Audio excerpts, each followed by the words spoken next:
The file opens with the slow grind of metal drawers, the kind used in intelligence basements where light bulbs swing on cords and dust drifts like fog.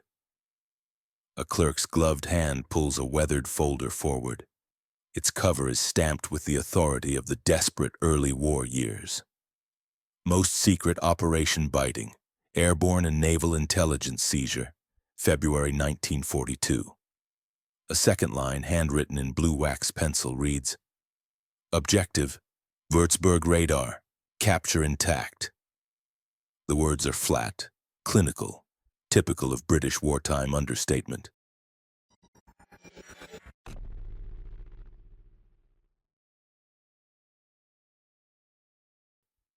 They conceal one of the most daring thefts of the entire Second World War.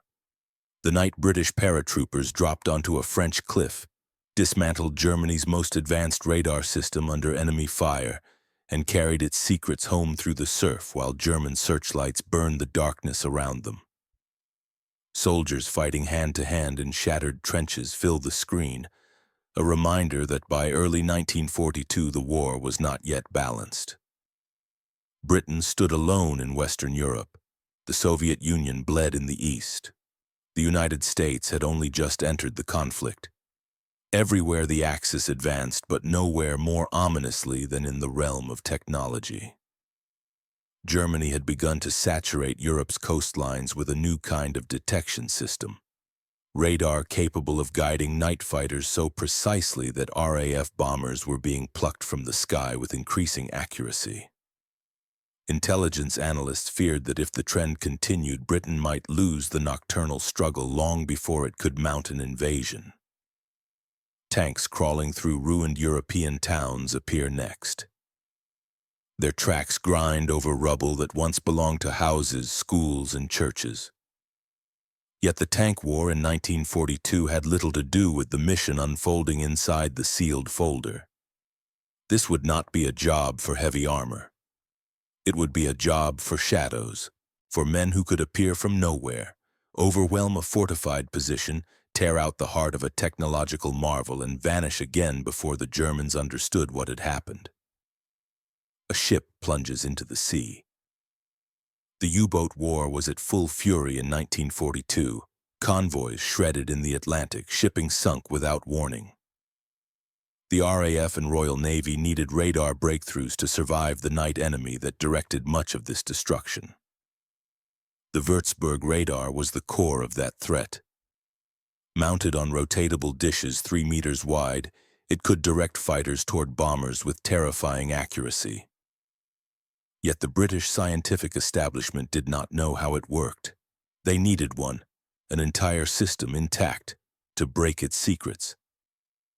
Then fighter planes roar overhead, sleek silhouettes slicing the sky.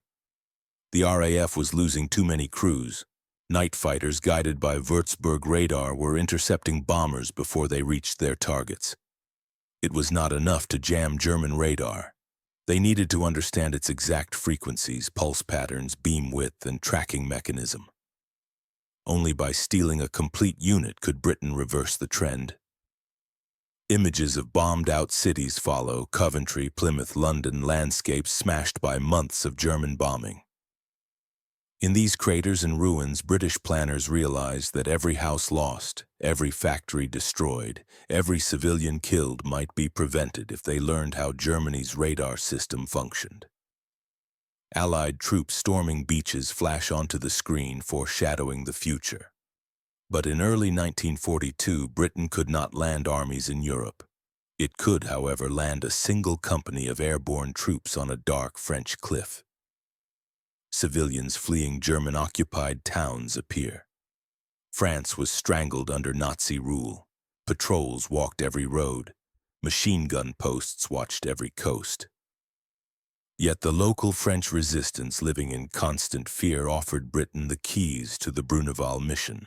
They mapped guard posts, patrol paths, the cliff height, even the number of doors inside the radar facility. Every risk they took made the raid possible. Radio operators tapping out coded messages evoked the silent war between intercept stations. British operators at Bletchley and at coastal listening posts recorded German transmissions linked to radar networks. Analysts realized that Würzburg stations were directing night fighter control with alarming precision. They needed the machine, its electronics, and even its metal alloys. Nurses tending wounded men appear, a reminder that every failure to understand German radar cost real lives. Bomber Command sent crews into the dark, hoping but not knowing whether they could evade the unseen eyes scanning the coastlines. British generals hover over maps pointing at the French coastline north of Le Havre. There, on a cliff near the fishing hamlet of Bruneval, stood the target, a complete Würzburg radar installation guarded by a platoon of German infantry, barbed wire fences, and machine gun nests. The terrain was hostile. Behind the site lay steep hills. Before it lay the open water of the channel. The only plausible method was a parachute drop. Night, surprise, precision. Barbed wire stockades appear next. The fate of any captured raider would be grim. German policy treated captured commandos as saboteurs, not soldiers. The paratroopers knew this. They jumped anyway. Propaganda posters, German and British, flicker across the frame. Germany claimed its coastal defenses were unbreakable. Britain planned to prove otherwise. Submarines at sea glide through the black water, though the real extraction would rely not on submarines but on Royal Navy destroyers waiting offshore. The sea route was perilous.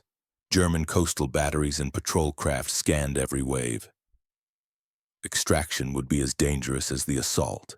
Winter battlefield scenes show soldiers trudging through snow and mud, mirroring the frozen nights British paratroopers trained through.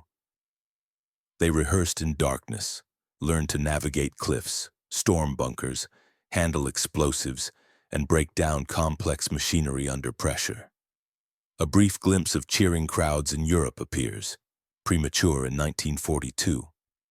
But Operation Biting would give Britain something rare that year, a genuine, measurable victory.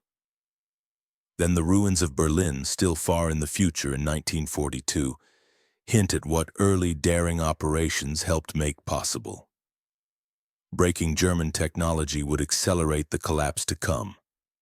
Women in factories flash across the screen, assembling radios, parachutes, mines, and aircraft components. Their work would support the airborne assault and the scientific investigation to follow. Artillery blasts light up a front line somewhere in Russia. Thunder echoing across continents. War raged everywhere, but on the French coast, one radar station mattered more to the Allies than an entire regiment. American and British staff officers planning operations appear, foreshadowing the alliance that would eventually liberate Europe. But this early raid was purely British, conceived by the chiefs of staff, approved by Churchill, and executed by the 2nd Parachute Battalion and the Royal Navy. Bombers roar across the sky, a reminder that while these men prepared to strike, the RAF flew nightly, losing aircraft to radar-directed fighters. And now, the operation begins. On the night of 27 February 1942, RAF Whitley bombers rose into darkening skies. Inside them sat the Raiders, C Company, 2nd Parachute Battalion, commanded by Major John Frost. Frost was a disciplined, calm leader whose steady manner instilled confidence. Many of his men would follow him later into Arnhem, but tonight they were headed to Bruneval. As the Whitleys crossed the channel, anti-aircraft fire from German positions stabbed the air. The paratroopers checked their weapons. Sten guns, grenades, knives, wireless sets, and most crucially the RAF technicians who would identify and dismantle the radar. The drop zone appeared, a flat field behind the cliffs faintly glowing in moonlight. At 12:20 a.m. the paratroopers jumped. Some landed scattered, but training took over. Within minutes they assembled and advanced on the radar site. The Germans were alert but unprepared. They knew airborne assaults were possible, but not here, not tonight. Frost's men smashed into the compound, overwhelming the guards in minutes. Gunfire crackled, grenades detonated, the radar technicians sprinted for the dish. The Würzburg stood like a giant mechanical flower, delicate yet enormous.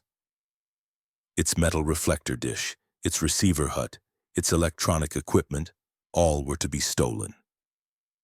The RAF team, led by Flight Sergeant C.W.H. Cox, worked furiously. They unbolted panels, ripped out amplifiers, removed the dipole antenna and feed horn, detached the receiver, transmitter, and waveguide components.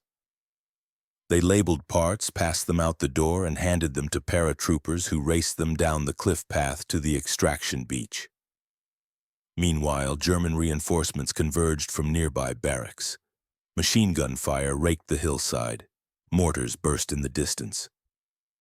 Frost's men returned fire, buying precious minutes. At the beach, Royal Navy commandos signaled offshore vessels. The sea churned under the searchlights. German troops on the cliffs opened fire, bullets snapping overhead. But the radar parts were already aboard landing craft, ferried quickly to the destroyer HMS Brocklesby. Frost's force held the beach until the last moment, then boarded under fire. The destroyer accelerated into the channel while German gunners lit up the water behind them. By dawn, the raiders were home, and in their cargo hold lay the most valuable piece of enemy technology Britain had captured to that date. The Würzburg radar parts were rushed to British laboratories. Scientists dismantled, measured, analyzed, tested, and rebuilt the device.